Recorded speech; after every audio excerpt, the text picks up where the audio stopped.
The US car market just recorded its best year since 2019, and somehow 7 brands are closer to death than they have ever been. That sounds like a contradiction. It is not. What happened in 2025 is that the strong got stronger and the weak got absolutely gutted. Toyota, Hyundai, Kia, and General Motors ate the entire market. They grew sales, gained market share, and consolidated power, while nearly every other brand either flatlined or collapsed. Cox Automotive is projecting that sales in 2026 will drop 2.4% to 15.8 million units. That is 500,000 fewer cars sold in a market that is already splitting in two. Wealthy buyers keep spending. Everyone else is getting priced out. The average new car now costs $47,104. Tariffs are adding thousands more to sticker prices. Interest rates are still brutal. Insurance costs have doubled for some drivers. And the electric vehicle tax credit is dead. This is the wall. When the market contracts, it does not take everyone down equally. It kills the weakest first. After tracking this industry for years, reading every earnings call, every sales report, every dealer letter, I can tell you with confidence that 7 brands are staring down the barrel right now. Some of them are names you grew up with. Some of them you probably assumed were fine. They are not fine. Brand number 1 on this list shocked even me when I looked at the actual numbers. I am going deepest on that one because what is happening there could reshape the entire American auto industry. Let us get into it. Number 7, Fiat. Fiat might be the easiest call on this list. The brand is almost forgotten by most Americans. Fiat currently sells exactly 1 vehicle in the United States. 1. The Fiat 500e, a tiny electric vehicle built in Italy. That is the entire American lineup for a brand that Stellantis reintroduced to the United States back in 2012 with big ambitions. Those ambitions are dead. The 500e is an imported electric vehicle in a market where electric vehicle demand just cratered after the federal tax credit disappeared. Electric vehicle retail share dropped from 11.2% to 6.6% in December alone. And this is an Italian-built import getting hammered by 25% tariffs on foreign vehicles. Do the math on that.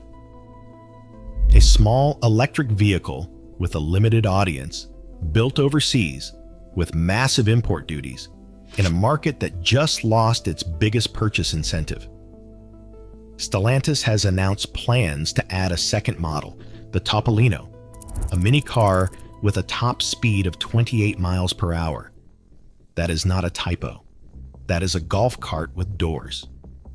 Fiat sold so few vehicles in the United States last year that it does not even register as a rounding error in the overall market. When Stellantis CEO Antonio Filosa launched his emergency room review of all 14 brands, analysts immediately pointed to Fiat as the most likely candidate for a United States exit. The brand is successful in Europe.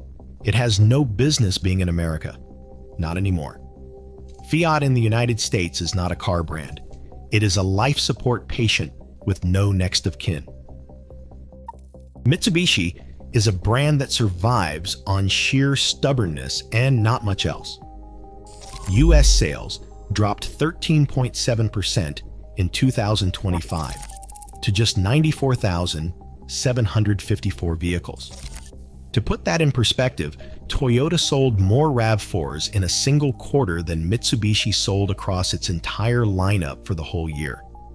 In January 2026, Mitsubishi sales dropped another 17% year over year. That is 6 straight months of decline. Here is the problem. Mitsubishi does not have a single vehicle that anyone is excited about.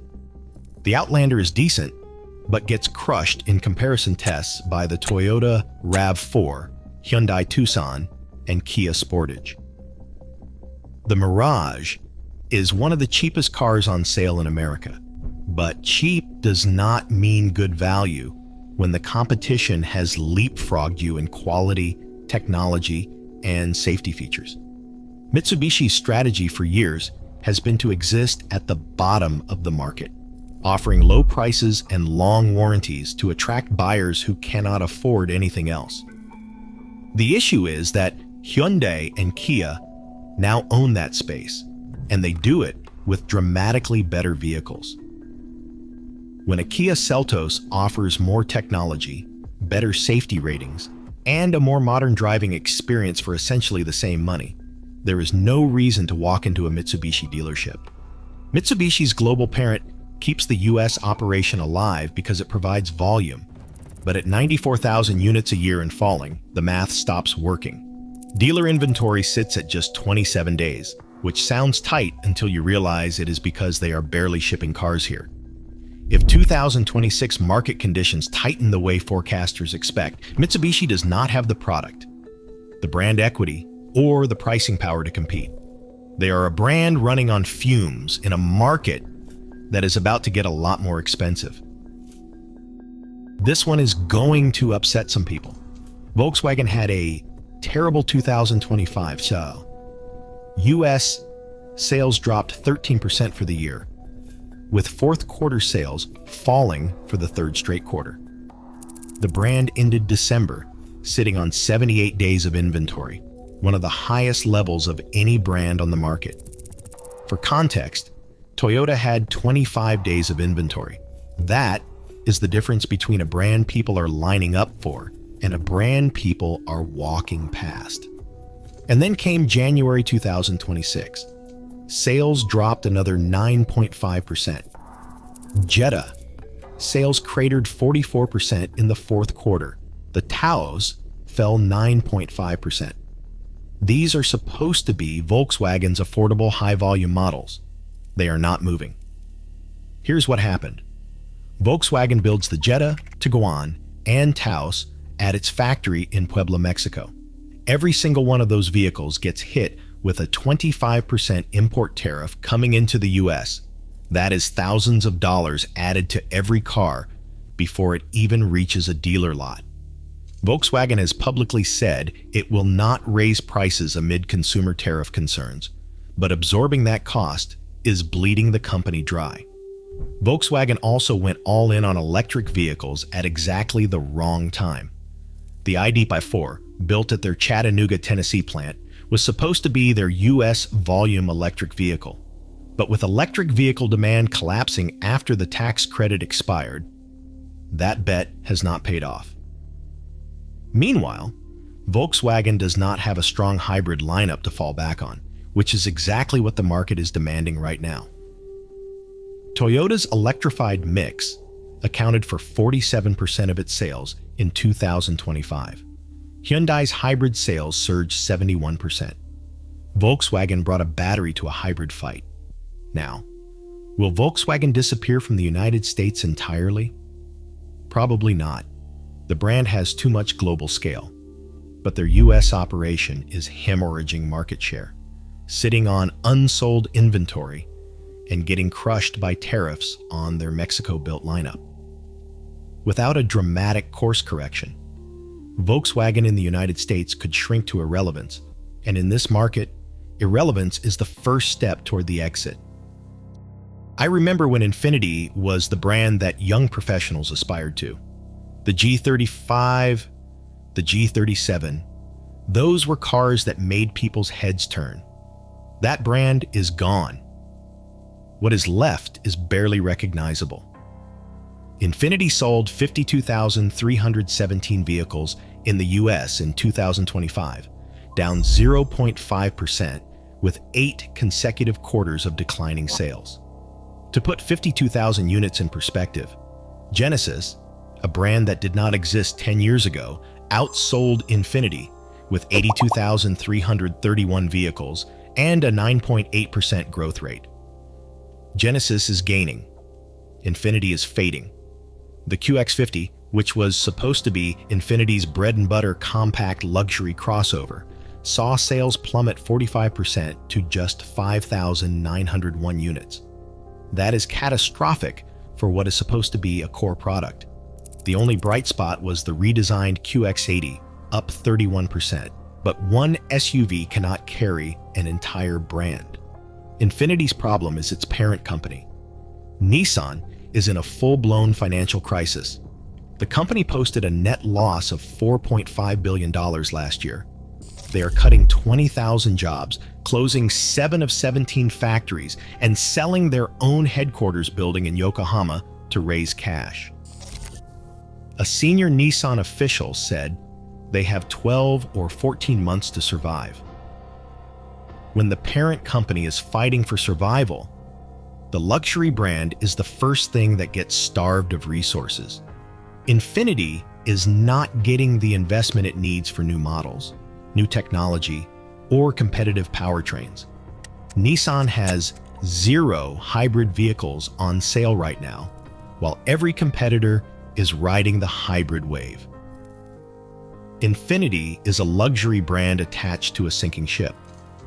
The QX80 might keep the lights on for another year, but without serious investment from a parent company that does not have serious money to invest, Infiniti is on borrowed time. Number 3, Dodge. Dodge used to be the heartbeat of American muscle.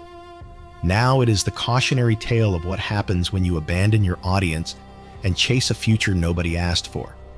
In the first half of 2025, Dodge sales fell nearly 50%. They moved just 47,481 vehicles, compared to 92,735 in the same period the year before. The Charger Daytona electric vehicle, which Dodge bet the entire brand on, sold just 4,299 units.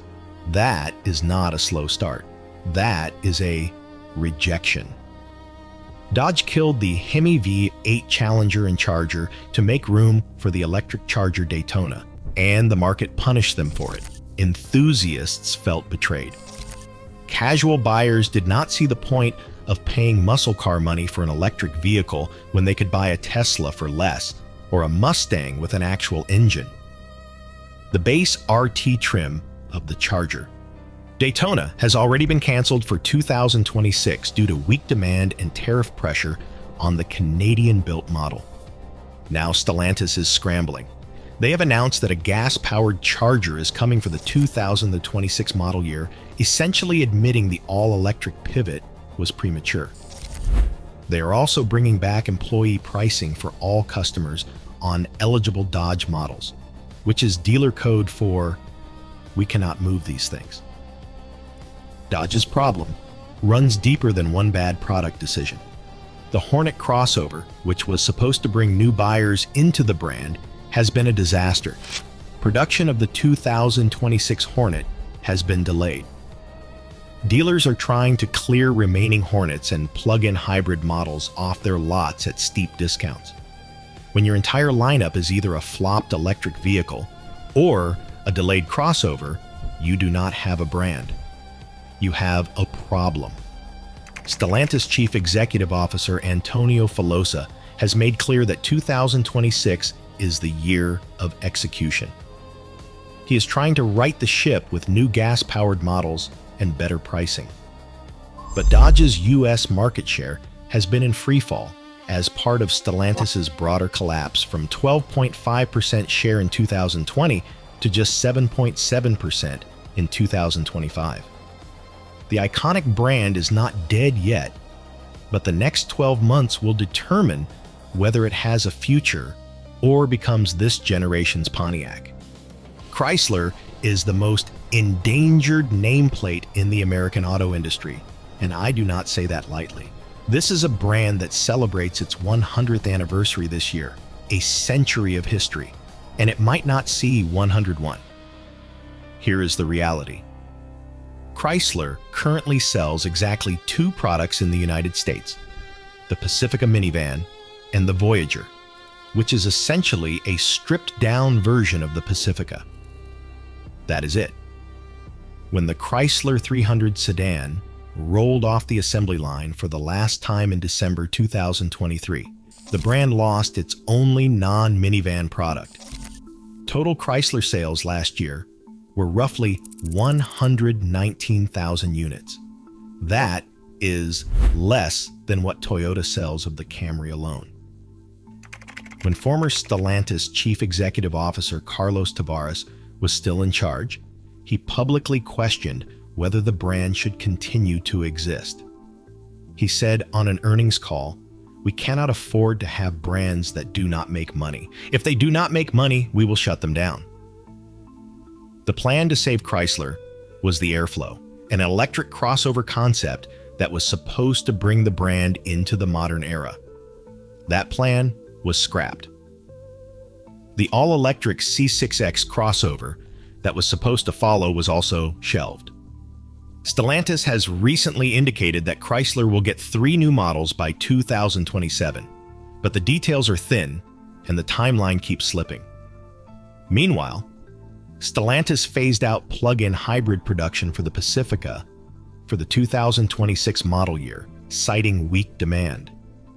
So not only does Chrysler sell only minivans, it just lost the electrified version of its only minivan. Chrysler dealerships across America are struggling to stay open. Many share showroom space with Dodge, Jeep, and Ram just to keep the lights on. When your dealers cannot make money selling your cars, when your entire lineup is one vehicle segment in terminal decline, and when your parent company is actively reviewing whether to close brands, you are not in a turnaround. You are in hospice. New Stellantis Chief Executive Officer Antonio Filosa has said publicly that no brand decisions have been finalized. Chrysler executives insist the brand has a future. But talk is cheap when your showroom is empty. Number 1, Nissan.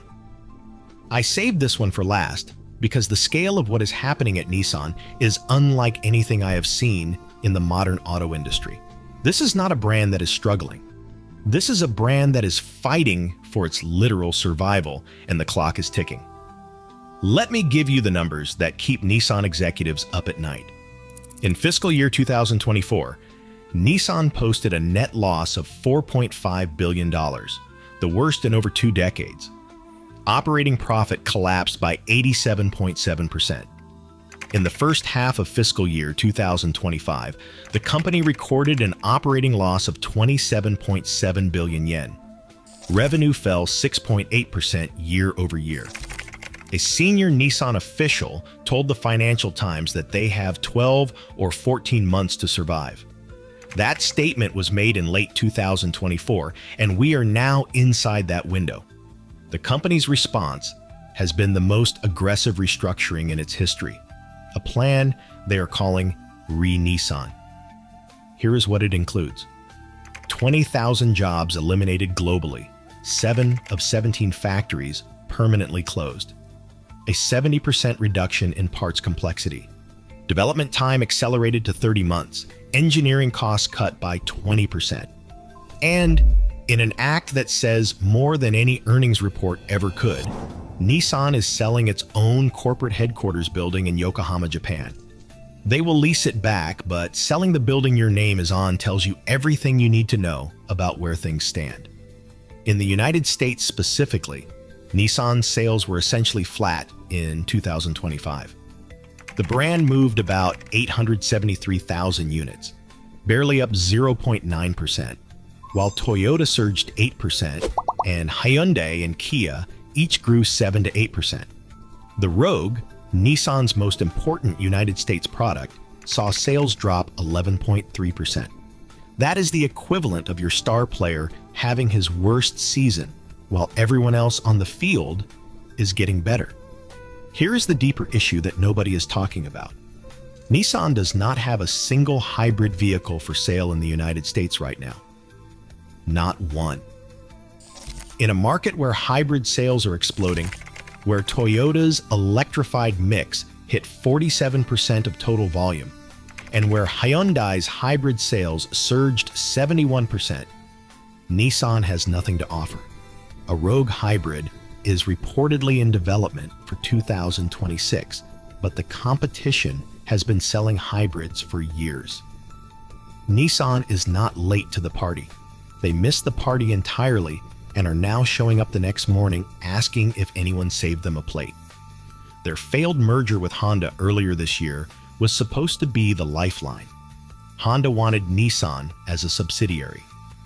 Nissan insisted on a merger of equals. Neither side blinked, and the deal fell apart. Nissan's CEO Makoto Uchida was ousted along with 4 other top executives.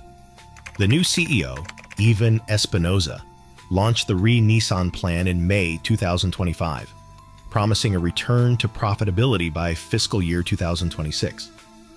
But here is the brutal truth. Nissan's debt is projected to reach its highest level ever in 2026, potentially climbing to $5.6 billion. Tariffs are hammering their import costs, with North American revenue projected to fall 5%. The company is searching for a new anchor investor to help shoulder the financial burden. In plain corporate speak, they need someone to throw them a rope before they drown. The United States market is Nissan's largest and most critical. If it cannot generate cash here, the restructuring plan falls apart. And right now, Nissan is trying to compete against the best funded, best positioned competitors in the industry with less money, fewer factories, a shrinking workforce, an aging lineup, and no hybrid technology. That is not a turnaround plan. That is a prayer. Nissan's global sales are projected to drop 14% in 2026. If that happens, the Re-Nissan plan does not just stall, it fails. And if it fails, we could be looking at the most significant collapse of a major automaker since the 2008 financial crisis. Where this all goes, 7 brands on the edge. The US car market did not just hit a wall. It hit a sorting mechanism. Toyota, Hyundai, Kia, and GM came through stronger. Everyone else is getting pushed to the margins. And in 2026, those margins are about to get very, very thin. Saying a brand will not survive 2026 does not mean bankruptcy by December. It means losing so much ground that coming back becomes nearly impossible. Dealers close. Lineups shrink. Investment dries up. Consumers move on. If you are driving one of these brands, do not panic, but watch what happens with warranty coverage, parts availability, and dealer support over the next 12 months. Hit subscribe. More breakdowns coming on which brands are positioned to dominate 2026. Drop a comment and tell me which brand on this list surprised you most. I will see you in the next one.